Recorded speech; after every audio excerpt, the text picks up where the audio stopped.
हाँ बच्चों, अब जो हमारा टॉपिक है वह है इलेक्ट्रॉन की गतिशीलता, या खाली गतिशीलता कह सकते हैं, मोबिलिटी। गतिशीलता क्या होती है? देखो, पहले उससे हम पुराने वाले टॉपिक में अपवहन वेग का मान निकाल चुके होते हैं। तो अपवहन वेग का जो परिमाण के रूप में व्यंजक प्राप्त होता है B D equal to E tau upon M. अपवहन वेग का मान प्राप्त होता है, वो मान क्या आता है? बी डी बराबर ई टॉय अपॉन एम। यह जो स्मॉल ई है ये इलेक्ट्रॉन का आवेश होता है, एम इलेक्ट्रॉन का द्रव्यमान होता है, और टॉय इलेक्ट्रॉन्स या चालक में उपस्थित इलेक्ट्रॉन्स का औसत विश्रांति काल होता है। तो यहां देखा जाए तो जो ई और एम है, ई क्या होता है? इलेक्ट्रॉन का आवेश, ये निश्चित है, अचर राशि होती है, और उसका जो मान होता है वो क्या होता है? 1.6 इंटू 10⁻⁻19 कूलम, 1.6 गुणा 10⁻⁻19 कूलम। और एम इलेक्ट्रॉन का द्रव्यमान होता है, इसका मान होता है 9.1 गुणा 10⁻⁻31 किलोग्राम। यानी कि यहाँ ई और एम जो लिखे गए हैं, ये ई और एम ये दोनों कैसी राशि हो गए? अचर राशि। अब जो ये टॉय होता है, औसत विश्रांति काल, ये प्रत्येक धातु के लिए, अलग अलग धातुओं के लिए तो अलग अलग होता है, लेकिन किसी भी एक धातु के लिए इसका मान भी निश्चित होता है। कोई भी एक धातु ले लें, उस धातु के लिए इसका मान भी कैसा रहेगा? निश्चित रहेगा। तो अपने पास टॉय का मान भी निश्चित हो गया, यानी ये भी कैसी राशि हो गई? एक अचर राशि हो गई। तो इस पूरे मान में बीडी को मैं ऐसे लिखूं, ई टॉय बटे एम, और इनटू में क्या कर देता हूं? ई। तो ई इलेक्ट्रॉन का आवेश, टॉय औसत विश्रांति काल, और एम इलेक्ट्रॉन का द्रव्यमान।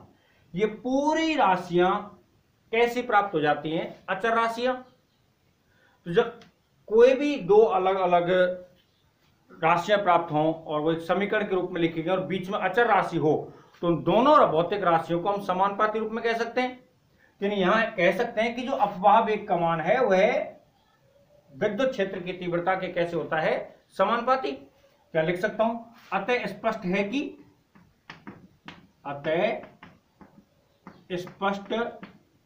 है कि अपवहन वेग का मान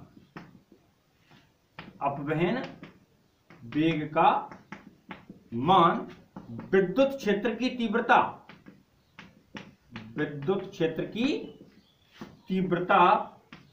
के कैसे हो रहा है बेटा? समानुपाती होता है। अब जब समानुपाती होता है तो मैं इसको ऐसे लिख सकता हूं, बीडी समानुपाती ई। समानुपाती कैसे हो गया? समझ में आ गया होगा, क्योंकि यहां पे ई इलेक्ट्रॉन का आवेश है, टॉय औसत विश्रांति काल, और एम क्या है? द्रव्यमान। ये सारी राशियां किसी भी पदार्थ के लिए निश्चित होती हैं, अचर राशियां होती हैं। भाई ई और एम तो इलेक्ट्रॉन का क्या हो गया? द्रव्यमान और आवेश रह गया, टॉय का मान, और ये किसी भी भौतिक राशि के लिए औसत विश्रांति काल हमेशा निश्चित होता है। तो ये पूरे भौतिक राशियां कैसी हो गई? पूरा ये जो मान आ रहा है ये क्या हो गया? अचर हो गया। तो ये समानुपाती नियतांक की भांति कार्य कर सकता है। तो हमने क्या कर दिया? बीडी समानुपाती क्या हो गया? ई। और इस समानुपाती को यहां पर हटाते हैं, वो हटाते हैं बेटा म्यू से। किससे हटाते हैं? म्यू से। तो बीडी बराबर क्या हो गया? Mu E. और म्यू बराबर क्या लिख देते हैं? बीडी बटे ई। म्यू बराबर क्या लिख देते हैं? बीडी बटे ई। यहां जो ये म्यू है एक समानुपाती नियतांक है, और इस समानुपाती नियतांक को इलेक्ट्रॉन की गतिशीलता कहते हैं। क्या कहते हैं बेटा? इलेक्ट्रॉन की गतिशीलता। अब मान लो इसकी डेफिनेशन निकालनी पड़े।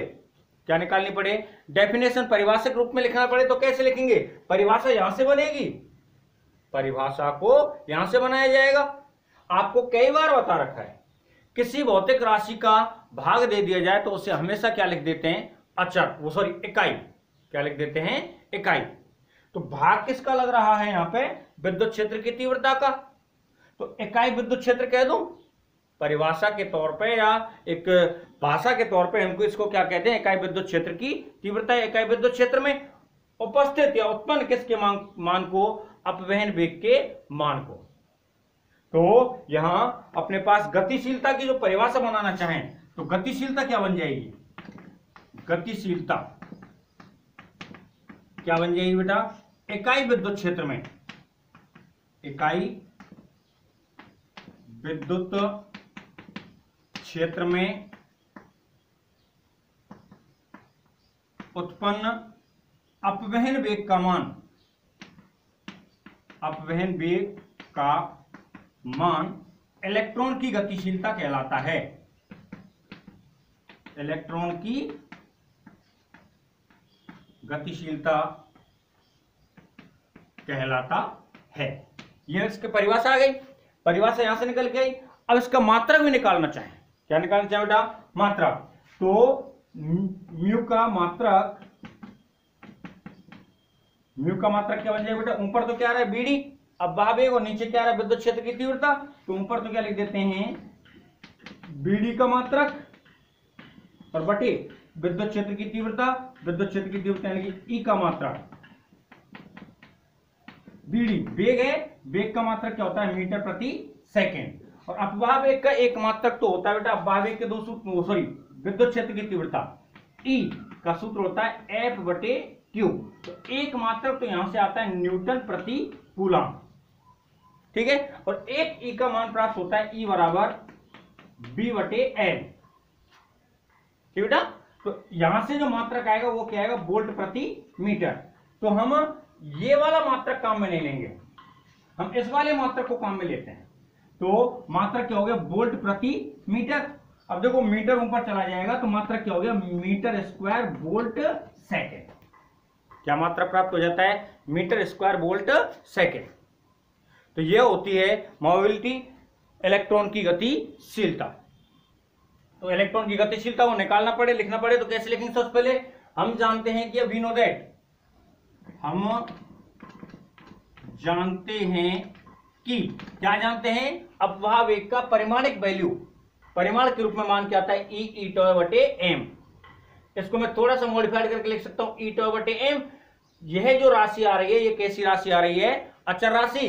तो अतः स्पष्ट है कि अपवहन वेग का मान क्या हो गया, विद्युत क्षेत्र की तीव्रता के समानुपाती हो गया, समानुपाती लगा दिया, समानुपाती को किससे हटा दिया, म्यू से, और म्यू बराबर क्या आ गया बेटा, बीडी बटे ई। अब यहां से परिभाषा बनेंगे तो क्या बनेंगे, इकाई विद्युत क्षेत्र में उत्पन्न अपवाह वेग का मान, इकाई विद्युत क्षेत्र में उत्पन्न अपवाह वेग का मान क्या कहलाता है, इलेक्ट्रॉन की गतिशीलता। मात्रक निकालना चाहे तो म्यू का मात्रक क्या निकलेगा, बीडी का मात्रक और बटे में ई का मात्रक। यहां से अब बीडी क्या अपवहन वेग, और अपवहन वेग का मात्रक क्या होता है मीटर प्रति सेकंड। दूसरा क्या हो रहा है ई के दो मात्रक काम में लेते हैं, दो फॉर्मूला काम में लेते हैं, एक तो होता है एफ बटे क्यू और एक होता है बी बटे एल।